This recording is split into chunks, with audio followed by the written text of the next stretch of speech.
We all know that Germany and Italy were allies during the Second World War. But how did Italy and Germany become allies? In this video, you're gonna learn about how Italy joined the Axis powers. Keep watching.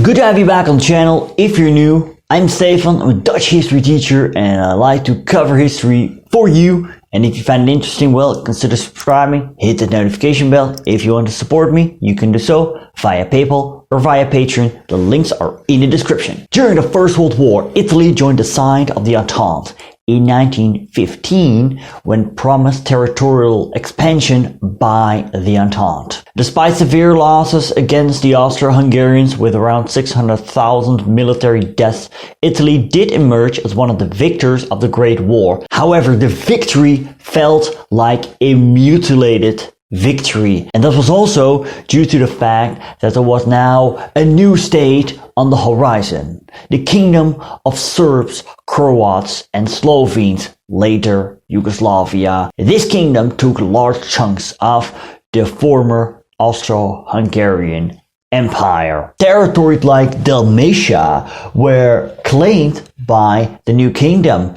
but promised to Italy in 1915. And Rome wanted even more than that, such as the Adriatic port city of Fiume, now Rijeka. There, the short-lived Italian regency of Carnaro saw the light of day. I won't go into it here, but I did in a previous video. Check the link in the top right corner. Long story short, the First World War left Italy frustrated. Benito Mussolini gained power in Italy in 1922 after the March on Rome.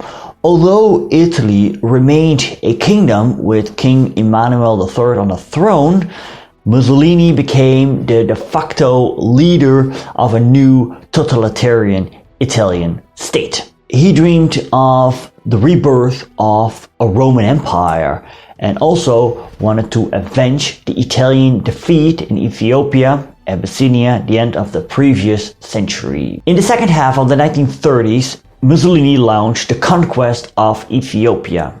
Italy proclaimed victory. However, due to his brutal occupation policy as well as the use of poison gas, it led to international outcry. One of its critics was Main Britain, who actually also had a colonial past and present itself. This worsened the Anglo-Italian relations and broke down the so-called Stresa Front, which was a pact between France, Britain and Italy confirming Austrian independence. And the Austrian issue led to tensions between Germany and Italy. The fact that Italy would embrace Germany wasn't natural.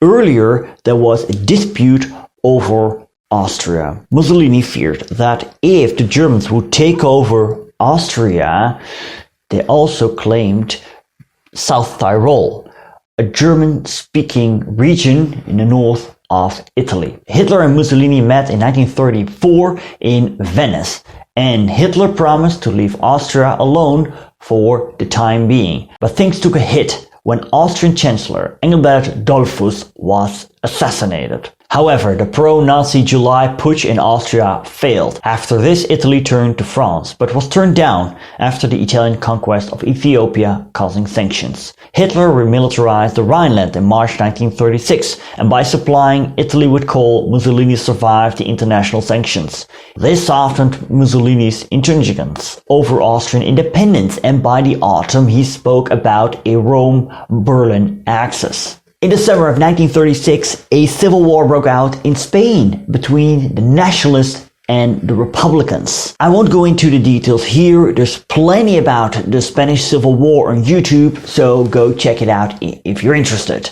Why did Mussolini help nationalist Franco? Aiding Franco was also a means of striking a blow against the anti-fascist Popular Front governments, which had come to power in France and Spain in 1936 and Mussolini appears to have been genuinely concerned at the danger of a communist takeover in Spain, a fear that seemed to be confirmed by the Soviet Union's intervention on the side of the Republic. Another factor was Mussolini's search for fresh fields of conquest and glory for the Italian armies after the victory in Ethiopia. What you do need to know is that this conflict helped to develop and deepen the German-Italian relationship. A part of Italy's intervention, it brought only a few benefits to Mussolini, who hoped that Spain would emerge as a client state of fascist Italy, but this didn't happen. In September 1937, Mussolini visited Berlin and was impressed by the display of totalitarian efficiency and military strength.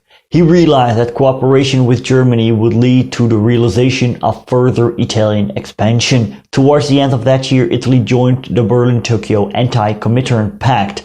Italy also left the League of Nations. As Italian Minister of Foreign Affairs Galeazzo Ciano put it, the alliance between the two nations is above all based on the identity between their political regimes, which determines a common destiny. When Germany took over Austria in March 1938, Mussolini did not object. Some months before, Mussolini had a conversation with future Reichsminister of Foreign Affairs Joachim von Ribbentrop. The Duce replied that Austria is a German country by race, language and culture. For his part, he has stated, and he repeats it now, that he is tired of mounting guard over Austrian independence.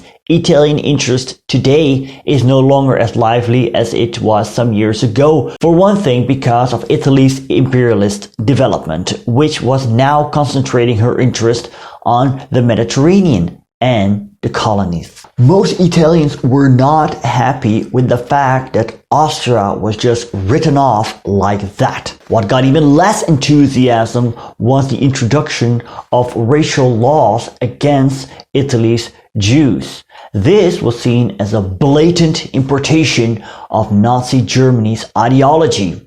Now, Italy had fascism and Germany had National Socialism. I do believe that there are a lot of similarities between these two totalitarian ideologies. Some believe that these are basically the same, with the only difference that Germany had a racial doctrine and Italy didn't have such a thing. Now, it's a big theoretical debate. If you have any insights, leave them in the comments below. In September 1938, the Sudeten crisis occurred, which was solved at the Munich conference, where Mussolini acted as a mediator between Hitler and the Western powers over the problem of Sudetenland in Czechoslovakia, and thus save Europe from war. In reality, he effectively operated as Hitler's broker, manipulating Britain and France into accepting Germany's expansionism. When he returned home to Italy, he indeed found himself greeted as a hero of the hour. But to Mussolini's disgust, it quickly became clear that Italians were grateful for having been spared a war on the side of Nazi Germany. As Hitler took over the remaining Czech lands, Mussolini took over Albania, which had virtually been a protectorate for some years. In May 1939, the Pact of Steel was signed, which was a defensive and offensive diplomatic and military deal, implying that the regimes would march shoulder to shoulder in any coming war, one that the Germans at least understood lay not far in the future. A letter from Mussolini to Hitler, which, when read closely, contained a hint of embarrassment, hailed the inevitable war, but then hatched about when Italy might be fully ready to fight it. The Tripartite Pact was signed by Germany, Italy and Japan on the 27th of September 1940 in Berlin. By that time, the Second World War was already 1 year old. Eventually, Italy would take part in Germany's invasion of the USSR. If you want to know why Italy did take part in Operation Barbarossa, well, you can click right here.